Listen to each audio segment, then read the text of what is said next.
Professor Buteyko spent half a century working to get his method out to the world, and he faced many obstacles. Unfortunately, he did not get recognised as we think he deserved in his lifetime for his extraordinary contribution to the advancement of humanity.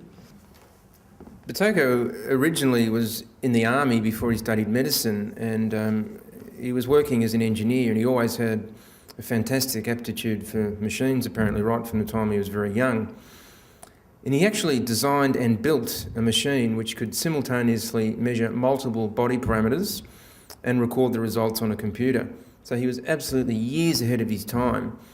And this machine played a very important part in his research and development of the method. And the name of it was the Complexator.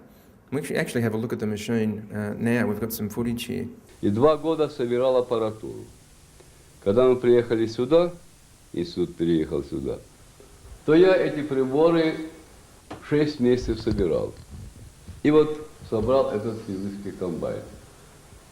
Значит, он состоит, здесь укладывается больной, вот, видите, его почти не видно под проводами. Вокруг ставится аппаратура, потому что большинство аппаратов требует непосредственно контакта с больным. This Complexator was one of Professor Buteyko's pride and joys, and unfortunately, well, tragically, the Complexator was deliberately destroyed, which was a massive blow for Professor Buteyko. But he kept working, and as we know, he travelled across the world at the age of 77, I think it was, for the first International Buteyko Conference in New Zealand. So let's hear a little bit more from the professor himself when he was in New Zealand. The allergy specialist wanted to drain the blood. It was, we reckon it was deep-seated allergies. This is a medical doctor. He wanted to drain out their blood and run it through some sort of filter and shove it back in the other arm, and to get rid of the allergies.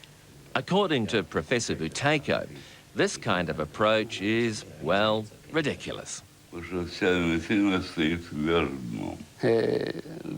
That's why I try to persuade people to understand that all the medicine is upside down in the modern world. Now, Western doctors say asthma is caused by dust and pollen, the environment. Do you accept that?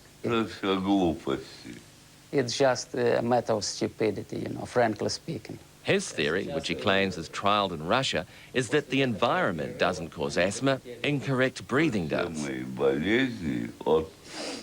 Buteyko believes asthmatics actually breathe too deeply. But most people believe deep breathing is good for you. Why would it be so bad? It's very natural to think like that because all the world follows the pattern of deep breathing, but it's wrong, by the way. So many people's experience and lives have been impacted by the Buteyko method.